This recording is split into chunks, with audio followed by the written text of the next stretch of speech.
Sir Jagan గారి పైన మొన్నే రాయి దాడి చూసాం. అయితే మరొక దాడికి కూడా ఆయన పైన ప్రయత్నం జరిగిందని చెప్పేసి, దాన్ని పోలీసులు భగ్నం చేశారని చెప్పేసి కొన్ని వార్తలు రావడం చూస్తున్నాం సార్. మరి ఇదే దాడి ఎవరు చేయడానికి ప్రయత్నించారు? మరి పోలీసులకు ఎలా దొరికి ఎలా ఆపారు సార్ దాన్ని?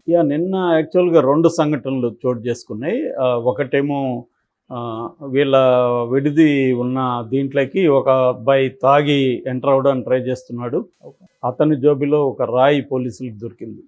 సో అతన్ని ఇప్పుడు విచారిస్తున్నారు. అతను కూడా అటాక్ చేయడానికే వచ్చాడా?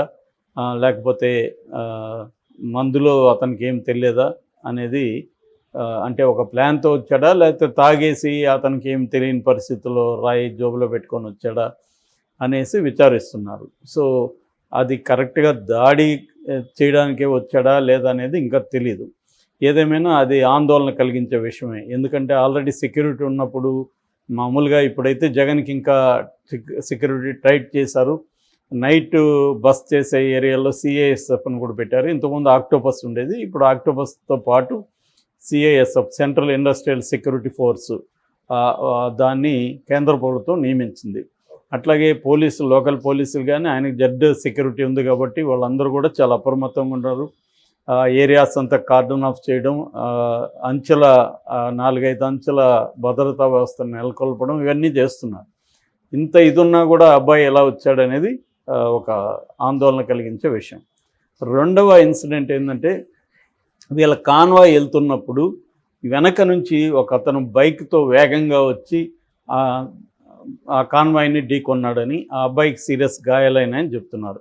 వెంటనే జగన్ అది తెలుసుకొని ఎమ్మెల్యే అబ్బాయి చౌదరి, ఏలూరు ఎంపీ అభ్యర్థి సునీల్ని అతనికి ఇమ్మీడియట్గా వైద్యం అందించమని పురమాయించాడని వాళ్ళిద్దరూ బయటకు వచ్చి ట్రాఫిక్ని కంట్రోల్ చేయించి పోలీసుల దగ్గర వాళ్ళు ఏలూరు ఆశ్రమ హాస్పిటల్ అతని ట్రీట్మెంట్ ఇప్పిస్తున్నారని తెలుస్తుంది. అతనికి కొంత సివియర్ గాయాలు తగిలినట్టుగా కూడా చెప్తున్నారు.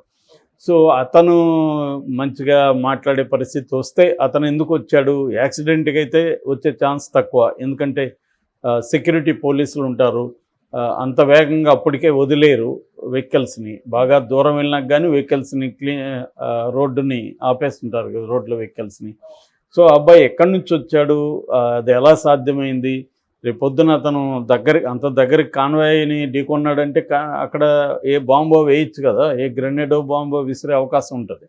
సో ఈ మొత్తం ఇన్సిడెంట్స్ అంతా వరుసగా చూస్తుంటే సెక్యూరిటీ ల్యాబ్స్ క్లియర్ కనబడుతుంది. దీనికి నేను చాలాసార్లు ముందు నుంచి చెప్తున్నా, దీనికి ఎలక్షన్ కమిషన్ బాధ్యత వహించాలి. ఎందుకంటే ఎలక్షన్ కమిషన్ ఆధ్వర్యంలోనే గవర్నమెంట్ రన్ అవుతుంది. జగన్ ఆధ్వర్యంలో గవర్నమెంట్ లేదు. సో పోలీస్ ఫోర్స్ కూడా సెక్యూరిటీ వ్యవహారం అంతా కూడా ఎలక్షన్ కమిషన్ ఆధ్వర్యంలో ఉంది కాబట్టి వాళ్ళు ఒక సంఘటన జరిగినాక దీన్ని కరెక్ట్ చేయడానికి కొన్ని స్టెప్స్ తీసుకున్నారు, కానీ అది సరిపోవట్లేదు. సో దీనికి కారణాలు ఏంటి?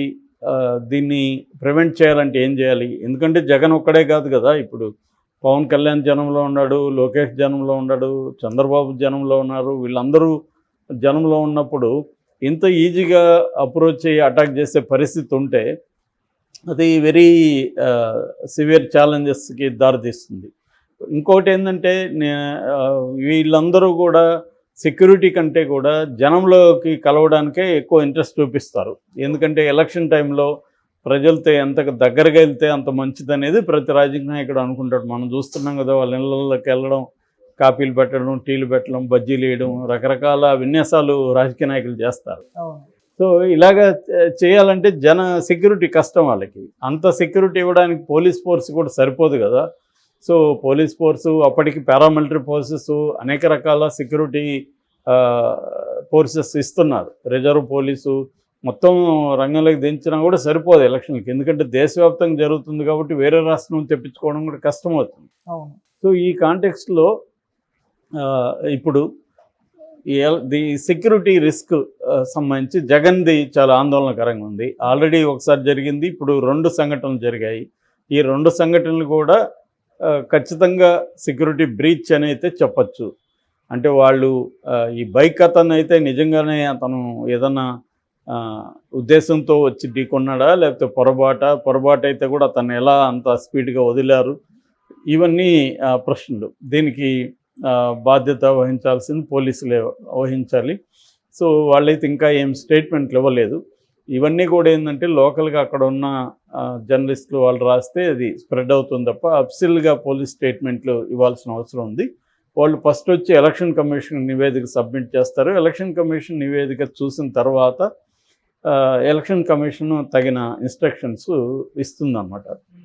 ఇప్పుడు ఏమైందంటే ఆంధ్రప్రదేశ్లో ఎలక్షన్ కమిషన్కి కూడా చాలా బర్డన్ ఎక్కువైంది. ఎందుకంటే రోజుకి 100 నుంచి 200 కంప్లైంట్స్. ఈ పొలిటికల్గా ఇద్దరు కూడా చాలా స్ట్రాంగ్గా ఉన్నారు కాబట్టి ఒకరి మీద ఒకరు కంప్లైంట్స్ ఇచ్చుకుంటున్నారు అనమాట. రోజుకి 100 నుంచి 200 అవన్నీ పరిశీలించాలి, వాళ్ళకి రిప్లైలు ఇవ్వాలి, నోటీసులు ఇవ్వాలి, మళ్ళీ వాళ్ళ రిప్లైలు చూడాలి, ఇంకొన్ని విషయాల్ని కేంద్ర కమిషన్కి తీసుకెళ్ళాలి. సో ఇది చాలా పెద్ద బర్డన్ అవుతూ ఉంది. అందుకని మనం అనుకున్నంత ఈజీగా గ్రౌండ్లో సిచ్యువేషన్ ఉండదు. సో అక్కడ చాలా డిఫికల్ట్గానే ఉంటుంది. ఎందుకంటే ఇప్పుడు అందరూ జనంలోకి వెళ్తూ ఉన్నారు కాబట్టి అందరికీ సెక్యూరిటీ ప్రొవైడ్ చేయడం అనేది హెరిక్లియన్ టాస్క్, అది అంత ఈజీ కాదు. సో వీళ్ళు ఏంటంటే ఇప్పుడు జగన్ కూడా ఏ రకంగానూ వీళ్ళు చెప్పింది ఫాలో కావట్లేదని చెప్తున్నారు. దాన్ని వైసీపీ ఏమో మా వాడికి చాలా ధైర్యము, పులిరా అది ఇదని వాళ్ళు పాటలు వేసుకుంటున్నారు. కానీ మామూలుగా మనం ఆలోచించాల్సిన జగన్ ఇంకొకటి అనేది కాదు, ఒక ముఖ్యమంత్రిగా చూసుకున్నప్పుడు ఆ ముఖ్యమంత్రికి సెక్యూరిటీ అనేది వెరీ ఇంపార్టెంట్. సో ఆ రకంగా ముఖ్యమంత్రి సెక్యూరిటీ అనేది, ఆయన ఇంకా ముఖ్యమంత్రినే కదా, సో అందుకని దానికి తగిన సెక్యూరిటీ అనేది ఇంపార్టెంట్. అది లేకుండా తను కూడా ఏంటంటే ఇన్ని 5 ఏళ్ళుగా పరదాల మధ్య ఇంకొక మధ్య ఉన్నాడు, తిరుగుతున్నాడు అని తన మీద తీవ్రమైన విమర్శలు వచ్చాయి. సో అంతకుముందంతా తను అసెంబ్లీకి కూడా పోకుండా జనంలోనే ఉన్నాడు, పాదయాత్రలో చేస్తున్నాడు. అందువల్ల జనానికి దూరం అయ్యాడని ఫీలింగ్ వచ్చింది. ఇక్కడ కూడా మనకి తెలంగాణలో చూసినప్పుడు కూడా కేసీఆర్ జనం దూరం అయ్యాడు, అసలు ప్రజాప్రతినిధులకు కూడా అపాయింట్మెంట్లు ఇవ్వట్లేదన్న విమర్శలు వచ్చాయి. సో ఆ ఎఫెక్ట్ కూడా ఇక్కడ తెలంగాణ ఎన్నికల రిజల్ట్ మీద పడింది. అందుకని జగన్ అక్కడ హుషారయ్యి ఏం చేస్తున్నాడంటే మ్యాక్సిమం జనంలో ఉండడానికి ట్రై చేస్తున్నాడు. వాళ్ళతో ఫోటోలు దిగడం, వాళ్ళకి ఏదో కార్యక్రమాలు చేయడం. నిన్న కూడా ఎవరో వచ్చి అక్షరాభ్యాసం చేయించారు జగన్ ద్వారా బాబుకి. అలాగా ఇట్లాంటివేవో కార్యక్రమాలు చేయడం, తర్వాత అర్జీలు తీసుకోవడం, అంటే ఒక ప్రతిపక్ష నాయకుడిలాగా జగన్ బిహేవ్ చేస్తున్నాడు. సో అది అతనికి ప్లస్ అయ్యే అవకాశాలు ఉంది. ఎందుకంటే జనం అంతా కూడా అతను ఓన్ చేసుకునే అవకాశం ఉంది. ముఖ్యమంత్రి మనకు దూరంగా ఉన్నాడని కాకుండా జగన్ మనకు దగ్గరగా ఉంటాడు అన్న ఫీలింగ్ క్రియేట్ అయ్యే అవకాశం ఉంది. దాని ఎఫెక్ట్ ఎంత ఉండదు తెలియకపోయినా ఎంతో కొంత అయితే అది బెటర్గా ఉంటుంది. వీళ్ళు దానంతా కూడా ఆ విజువల్స్ని, ఆ వీడియోస్ని, వీటన్నిటిని కూడా విపరీతంగా వైసీపీ సోషల్ మీడియా స్ప్రెడ్ చేస్తుంది. సో ఈ కాంటెక్స్ట్లో భద్రత మాత్రం చాలా రిస్కే జగన్కి కూడా. ఎందుకంటే ఇంకా 20 రోజుల పైన ఉంది ఎలక్షన్లు. ఈ లోపల ఏదైనా జరగరాని జరిగితే మాత్రం ఇబ్బందికరమే. అందుకని జగన్ కూడా ఏంటంటే ఇప్పటికీ ర్యాంప్ వాకులు వదిలిపెట్టలేదు. ఇప్పటికీ జనంతో పోయి ఫోటోలు, వీడియోలు, వాళ్ళతో మాట్లాడడం ఇవన్నీ చేస్తున్నాడు. సో రెండోది పైన ఉన్నప్పుడు కూడా కొంత చీకటి పడినాక బస్సులోకి వెళ్ళమని కూడా వాళ్ళు చెప్పారు. అది నిన్నైతే చేసినట్టుగా అర్థమవుతుంది. ఎందుకంటే చీకట్లో ఎక్కడ రాళ్ళు పడతాయని తెలియదు. రాళ్లే కాదు, ఏమన్నా కూడా వేయచ్చు, కాల్పులు జరగచ్చు, ఏమన్నా జరగచ్చు కదా. ఇదంటే ఎవరో ఆకతాయిలు చేసినట్టుగా కనిపిస్తుంది ఇప్పటి వరకు. ఆ మైనర్స్ అంటే వాళ్ళకి అంత ఆర్గనైజ్డ్ ఫోర్స్ ఏం కాదు. ఏదో క్రిమినల్ చిన్న కూలి పనులు చేసుకుంటూ చిన్న నేరాలు చేస్తున్న కుర్రవాళ్ళలాగా కనిపిస్తుంది. ఇప్పుడు మనకు దొరికిన అటాక్లో దొరికిన 6 మంది, అందులో సతీష్ అనే అబ్బాయి నేనే చేశానని ఒప్పుకున్నట్టుగా ఒకటి చెప్తున్నారు. వీళ్ళందరూ కూడా వడ్డర్ బస్తీలో కూలి పనులు చేసుకుంటూ చిన్న పెట్టి క్రైమ్స్లో ఉన్న వాళ్ళని పోలీసులు ఇప్పటివరకు అనఫిషియల్గా చెబుతున్నమాట.